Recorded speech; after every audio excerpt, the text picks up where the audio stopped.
Good day from Copenhagen. My name is Roy Wadia.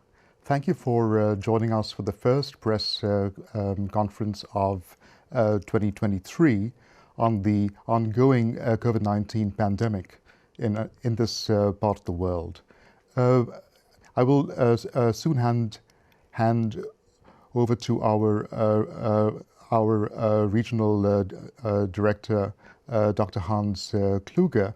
But first, please allow me to introduce our panelists who are also here to take your questions. Joining us here in the studio are Dr. Catherine Smallwood, Senior Emergency Officer, who is coordinating our response to COVID-19. Joining her on set as well is Dr. Natasha Adzobardi-Muscat. She is the director of our Division for Country Health Policies and Systems. And joining us online is Dr. Siddhartha Datta. He is the Regional Advisor on Vaccine Preventable Diseases and Immunization. So, without further ado, let me hand it over to Dr. Hans Kluge. Hans. Thank you for joining us. Science, surveillance, responsibility. 3 words that encapsulate my 3 main messages to the WHO European region today amid the latest developments in the COVID-19 narrative. First, going with the science. From the information available to WHO, the SARS-CoV-2 virus variants circulating in China or those that have already been seen in Europe and elsewhere. We share the current view of the European Centre for Disease Control, ECDC, that the ongoing surge in China is not anticipated to significantly impact the COVID-19 epidemiological situation in the WHO European region at this time. But we cannot be complacent. While we acknowledge that China has been sharing virus sequencing information, we need detailed and regular information, especially on local epidemiology and variants to better ascertain the evolving situation. It is not unreasonable for countries to take precautionary measures to protect their populations while we are awaiting more detailed information that is shared via publicly accessible databases. For those countries in our region introducing precautionary travel measures at this time, we are calling for such to be rooted in science, to be proportionate and non-discriminatory. That brings me to my second message, surveillance. Over the past year, many countries in our region have greatly reduced their surveillance capacity for COVID-19. In the first 5 weeks of 2022, variant information on 1.2 million cases was submitted as part of weekly surveillance data to WHO and our partner, the ECDC. However, this declined to about 90,000 cases in the last 5 weeks of the year. We commend European countries that have maintained strong genomic surveillance, including Denmark, France, Germany and the United Kingdom. Indeed, recent data from some of these countries are starting to indicate the growing presence of the new XBB.1.5 recombinant virus that has already been spreading rapidly across the United States.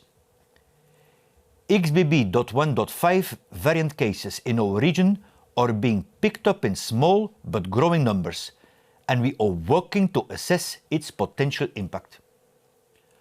After 3 long pandemic years, with many countries grappling with overstretched health systems, shortages in essential medicines, and an exhausted health workforce, we cannot afford more pressures on our health systems. Such a threat could come from a new variant of concern anywhere, anytime, including right here in Europe and Central Asia. Building upon the lessons learned, we must be able to anticipate, detect and respond in time. And this is true not only for SARS-CoV-2 but any emerging health threat. Hence my third message for today: responsibility on the part of governments and the general public alike. Entering 2023, countries across Europe and Central Asia need to redouble their efforts to implement proven effective strategies and avoid being complacent. This means urgently reinvesting in and recommitting to enhanced virological and genomic surveillance, including wastewater surveillance as feasible. This means investing in and safeguarding the health workforce, whose precarious situation in many places could undermine the effective provision of health services. This means continuing the 5 pandemic stabilizers that have proven so effective, increasing vaccine uptake in the general population, administering additional vaccine doses to priority groups, promoting mask wearing indoors and in public transportation, ventilating crowded and public spaces such as schools, bars and restaurants, open space offices and public transportation, and providing early and appropriate therapeutics to patients at risk of severe disease.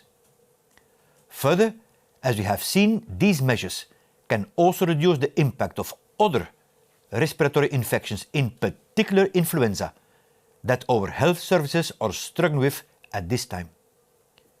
Science, surveillance, responsibility. All of these must come together all the more as we enter the 4th year of the pandemic to ensure a future for all. Thank you. Thank you so much, Hans. Now we will go straight to the Q&A. We had some questions come in slightly ahead of time, and we've got the Xinhua Chinese News Agency and David Williams, who is also online. David, would you like to ask your question yourself, or I can certainly ask it for you? Well, since you don't have your hand raised, let me just ask it for you. What is the World Health Organization's position regarding the use of entry restrictions, including testing, vaccines on travelers from China at this time entering this part of the world? Hans, over to you. Thank you. So, scientifically, there is no immediate threat for the European region at this point in time, based on the information we have from China, because the variants which are circulating in China are those also circulating in Europe. However, it is important to keep public health confidence by the population. So, as I was mentioning in the statement, we do acknowledge that a number of countries, based on the precautionary principle, are implementing some measures while we anticipate more information to be shared, available at public databases. But it's very important that those measures, those precautionary measures, are based on science, are proportionate, and particularly are non-discriminatory. I was mentioning about the XBB.1.5 variant, which is now dominant in the United States, which also is showing up in our region. And this underscores the importance that we cannot enter 2023 blind in our own region. Thank you. Thank you so much, Hans. We have a couple of hands over here. Natalie Grover, please, over to you. Can you turn on your camera? Thank you. Is it okay if I don't? Sure. I'm just sitting at home in my pajamas. Thanks very much for taking the questions. Could you comment a little bit on the drug shortage situation across Europe? You know, we've been hearing about this for a while now. Obviously, there's been an uptick in demand due to sort of the bacterial infection cases, but we're also being told that there's a long-standing supply problem. What do you expect health systems should be doing to deal with to address the problem, because it doesn't seem to be going away? Thank you so much for that. I think that would be for Dr. Atto Pradi Muscat. Thank you for that question. And indeed, medicines shortages is an important problem that we have at the moment. Let me start by saying that this is not new. Medicines shortages was already on the agenda even before the COVID pandemic. But we know that during the COVID pandemic, some disruptions have taken place. And at the moment, in fact, many countries are facing acute stockouts of certain important medicines. This continues to have an impact on patients and on health workers too. My main message for the general population and for patients is to seek help and to ask advice for alternatives that could be made available wherever possible. And secondly, also not to hoard. This is a message both for individuals, households, and also countries, as limited supplies become available in a period of shortage. Sometimes there is a tendency to hoard, but this then only makes the problem worse. At this time, of course, we also are empathic to the fact that this places additional strain and workload on pharmacists, doctors, and other health professionals. As the WHO European region, we have been calling for governments and industries to work more closely together to understand and anticipate the problems with sourcing, production, and supply chains and logistics, not only for novel and expensive medicines, but also for the mainstay medicines, which are still very important in our health systems. And we do understand from the industry that when it comes to these medicines, some problems are being faced both in the production of the active ingredients as well as ensuring that there are enough and sufficient manufacturing facilities to have the products online. We also are aware that steps are being taken to try and redress the shortages, but it may be a matter of a few difficult weeks ahead until this is resolved. Thank you. Thank you so much for that. The next question comes from Donato Mancini of the Financial Times. Donato, over to you. Hi, good morning. Thanks for taking my question. I have two, actually. So, given XBB.1.5 is surging in the US, shouldn't travel checks be implemented for people traveling from there, given the precautionary principle makes sense? And just to get a straight answer on this, do you think China is a WHO assessment on the situation in China that China is lying on case numbers, hospitalizations, and deaths? Thank you. For the first question, why don't I turn to Dr. Smallwood? Thank you very much, Donato, for the question. And when it comes to XBB.1.5, which is a recombinant virus that has been spreading very, very rapidly in northern US and eastern parts of the USA, our primary recommendation at this stage is that countries within Europe should have really good genomic surveillance systems that are able to pick up cases that emerge in the European region and are able to assess the variant and how it is spreading and its particular characteristics, given the specific system and context here in the European region, which may be different from the context in the Americas. In terms of travel measures, yes, our opinion is that travel measures should be implemented in a non-discriminatory manner. That's not to say that we recommend testing of passengers coming from the US at this stage. Countries need to look at the evidence base for testing, pre-departure testing. When it comes to other measures, things like mask wearing on long-haul flights, WHO's recommendation is that passengers should opt to wear a mask in high-risk settings, such as long-haul flights. And this should be a recommendation issued to passengers arriving from anywhere where there's widespread COVID-19 transmission. And pretty much that's across the European region, that's across the Americas, and more or less across the world.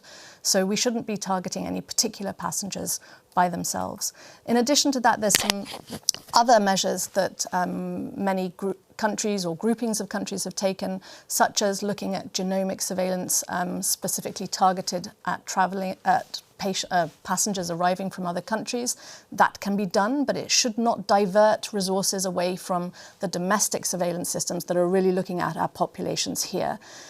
We're also recommending wastewater monitoring systems that can look at wastewater around points of entry such as airports. But again, this should be looking at passengers arriving from all destinations. We should not be blindsided at any point by an exclusive focus on one particular geographic area.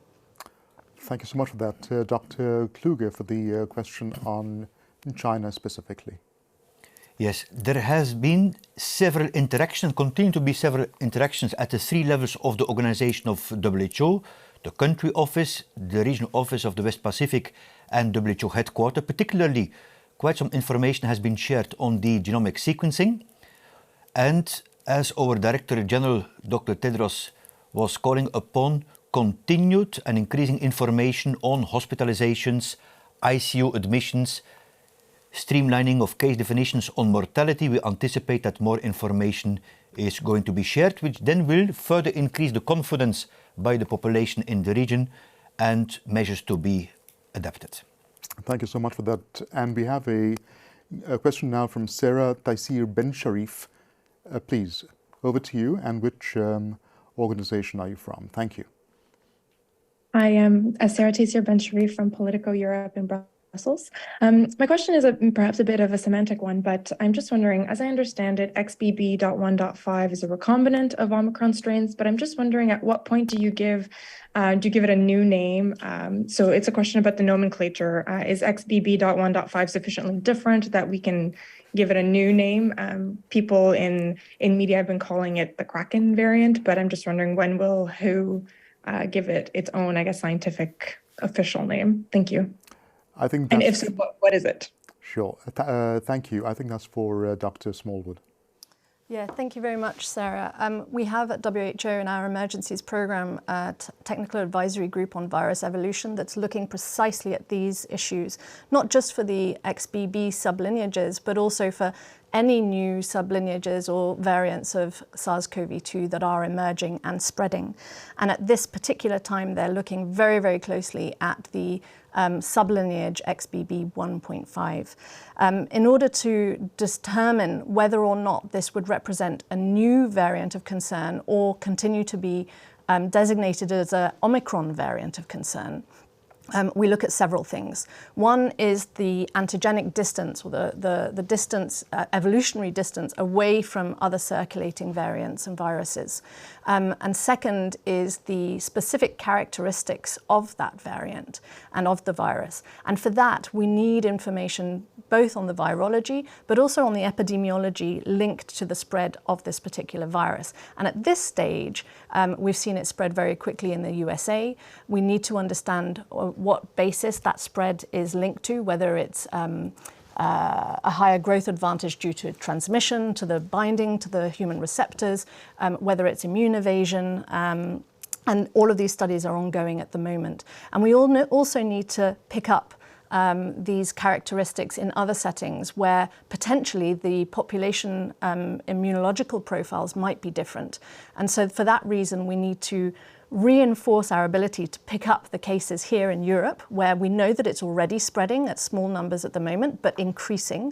And we need to very rapidly link the data we have on the emergence and spread of this variant to the epidemiologic data to understand what potential public health impact it will have. And then we'll be able to make a determination on whether this constitutes a new variant of concern that deserves its own name. Thank you so much for that, Dr. Smallwood. We have a question on vaccination, and this comes from Irina Dergacheva of the TASS news agency. And this is for, I think, Dr. Datta. It says, in Denmark, the health authorities think that the population is already, quote, immune to coronavirus, and they do not recommend more vaccination, though now more and more people are getting sick. However, in Sweden, experts seem to say the more the better. Who is right? Over to you. Thank you so much, Roy. Thank you, Irena, for asking that question. I think, first of all, I think we need to thank both Denmark and Sweden for offering the benefit of this COVID-19 vaccine to its population. And I think the population also have shown huge amount of confidence and trust in the government, and also the information that was made available to them on the benefits of using a COVID-19 vaccine.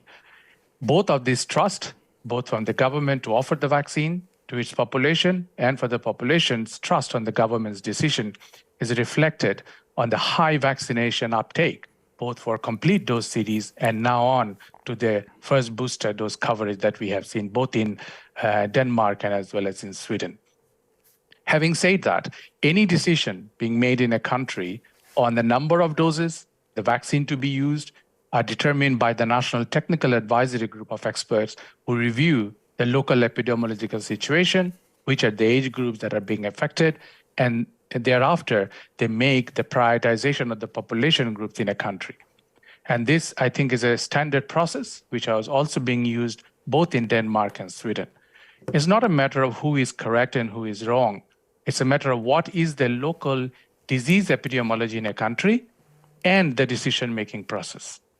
Just also wanted to highlight another topic here, that if you look into a highly vaccinated population group, like in Denmark or in Sweden, there could be pockets of unvaccinated population. As WHO has been recommending that the first booster dose need to be offered to population groups and the second booster dose to the vulnerable population groups of elderly, people with underlying disease conditions, and also those who are immunocompromised. It's extremely important that every country, irrespective of whether you are high or middle income or lower income economies, or you have a high vaccination coverage, it's important that we zoom down at the community level and find out people who have been left unvaccinated. Thank you. Thank you. I think Dr. Smallwood has something to add. Thank you, and fully just building on everything that Dr. Datta has just stated, I think the key point here is that both Sweden and in Denmark, vaccination uptake is very high in the population, that people who are targeted for additional doses still have the opportunity to get vaccinated if they need to. And that's something that we very much appreciate and continue to recommend as a personal measure, in addition to other measures that can prevent each other from either getting sick or passing our illness on. Thank you so much for that. We have a follow-up from Donato at the Financial Times. Over to you. Hey, thank you so much again for taking my question. Just to follow up on China, the PRC reported 2 deaths yesterday, I think, related to COVID. In your assessment, does this correspond to the truth? Thank you. Dr. Kluge? Perhaps I can take this question first. I believe that this would be better targeted at our team in our Geneva office, and I believe they'll be having a press conference tomorrow.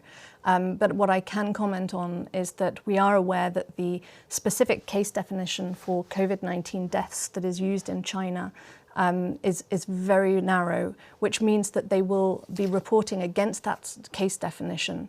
And that is not necessarily the case definition that WHO has recommended countries adopt. However, what we have said throughout the past 3 years is that it is very difficult to compare deaths in one country to deaths in another.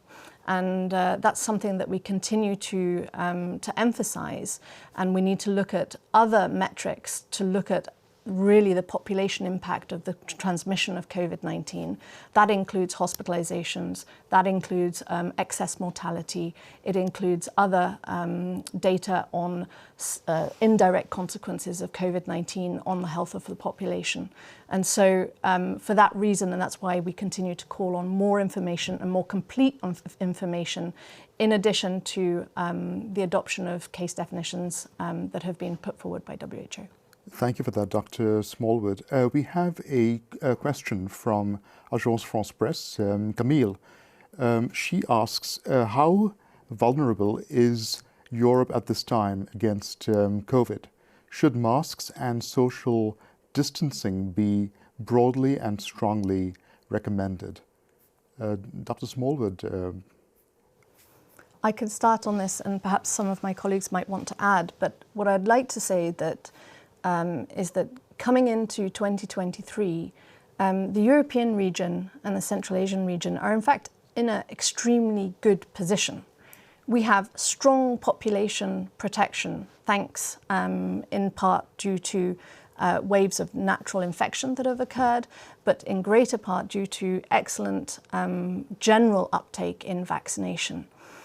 We have, and that has led to the ability to loosen the widespread, very, very difficult social measures that we had to deal with in 2020, 2021 and coming into 2022. We also have really effective medical countermeasures that can be applied and distributed at the primary healthcare level that can prevent people from needing hospitalization. And we have really strong public health and health service infrastructure that can provide not only good surveillance of what's going on with the virus, but care to patients should they need it. But all of these systems require investment and continued support. And this is what we're calling for in the start of this year. In addition, there are many measures that individuals can continue to take, and these form part of the stabilizers that the regional director highlighted. So the continued seeking of vaccination, if you're eligible for it and part of a group that is called for additional doses. Continued use of medical masks in high-risk settings on public transport. Continued staying at home if you're sick, not exposing other people needlessly to infections. And of course, the continued use of other measures, protective measures like good ventilation in shared spaces and decisions about where we go and how vulnerable we are. And this is something that we don't need to repeat again. But these are things that protect against COVID-19, but also against other respiratory viruses that are really circulating in quite high levels at the moment across our region. Thank you so much for that, Dr. Smallwood. Dr. Datta has something to add as well to this. Over to you. Yeah, thank you so much, Roy. Just to add on from where Dr. Smallwood left, I think it's critically important that we make use of the existing resources and the tools that we have our toolkit very effectively. That lies both for our member states who have done a tremendous job in offering the available vaccines to its population. But also the responsibility lies with the populations as well, as we have heard from our regional director who outlined those responsibilities at the start of this press conference.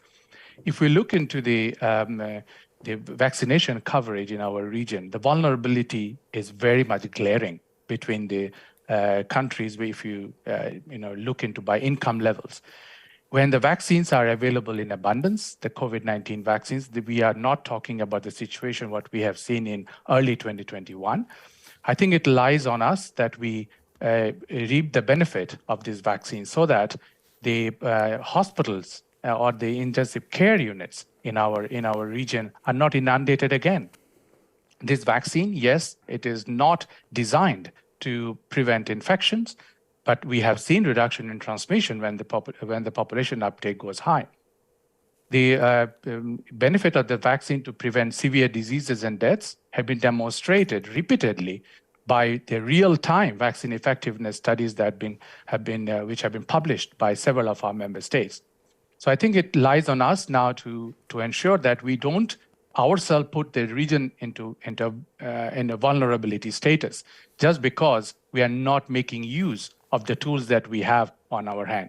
It's everybody's responsibility to make sure that we effectively use that. The other part I just wanted to highlight that COVID-19 alone is not the only thing that the health system in our region or across the globe they are taking care of. By not ensuring the health system is equipped to deliver the other routine services, we have talked about the essential medicines today, but if I can look into the routine vaccination coverage is also sliding in several countries of our region. So I think the health system has got enough of things on its plate already, and the vulnerability should not only be seen within the lens of COVID-19. It goes much, much wider. And I think it lies on us both the member state as well as the populations to make effective use of the available tools in our toolkit. Thank you. Thank you so much for that. Dr. Alto Muscat, you have something to add to that, please. Thank you very much, Roy. And yes, as my colleagues have said earlier, the health systems in the European region at the moment are under unprecedented strain, not only because of COVID-19, but also because of other circulating respiratory illnesses. And we must also bear in mind that the European region has the oldest population, and therefore this has an impact on our health systems, on our hospitals also, because some respiratory illnesses that may not have a severe impact on a young person may, because of the frailty and other existing comorbidities, actually have a huge impact on older persons, and this in turn is impacting on primary care systems and on hospitals and on long-term care systems. And this is why we see a situation at the moment where a number of health systems in our region are struggling to cope with the acute admissions, particularly because of these respiratory illnesses that then present in older persons. And we don't want to be in a situation, but I fear that this may very well be the case, that we return to postponing or stopping elective procedures. Already our health systems are still struggling to cope with some of the backlogs that have been experienced during the peaks of the COVID pandemic. And if we are going to have to resort again to postponing, delaying, or cancelling treatment for cancer, for cardiovascular disease, or for orthopedic and rehabilitative procedures, this in turn is going to continue having an impact on patients and on the health workforce. We know that the health workforce is also passing through a very difficult moment, and our full empathy with all the health workers across the region who are in now the 4th year of the pandemic, still struggling to cope with the backlogs that have been built up, whilst we are seeing also these acute pressures on the health systems.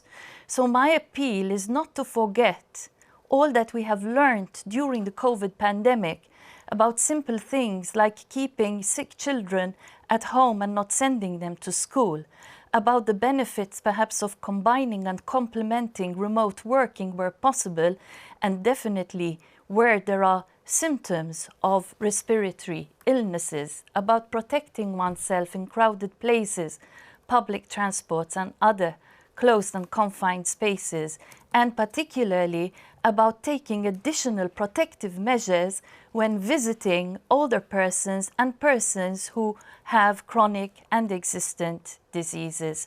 Every single action by every single one of us can make a difference to stop our health systems from being overwhelmed. Thank you so much for that. We don't seem to have any more questions online or through email. So before we conclude, may I ask Dr. Kluge to say something in conclusion? Thank you, Roy, and thank you everyone for joining. I would like to pick up on the last intervention of Dr. Azopardo Muscat on the health workforce. We are very concerned what we're seeing in the different health systems in the region. 23 March, we are convening the 53 Minister of Health and Director General's Chief Medical Officer in Bucharest in Romania to come up with a roadmap on the sustainable health workforce.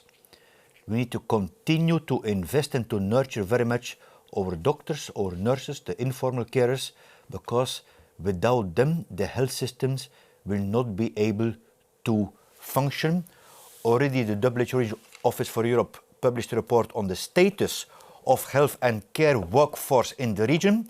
So what needs to be done is clear, but the worst which could happen is that now other policy issues dominate so much the agenda that investment in health and health systems, the health workforce, is dropping from the table, and we do not learn the painful lessons from the past. Thank you very much, and I wish you all a happy, a healthy, and a more peaceful 2023. Thank you. Thank you so much for that, Dr. Kluge, and also a huge thanks to Dr. Smallwood, Dr. Datta, and Dr. Azzopardi Muscat. And thank you to all of you for having been with us for this first press briefing of 2023. Should you need any follow-up, please email us at eupress, that's eupress at who.int. Thank you so much, and we'll be back with you soon again. Take care.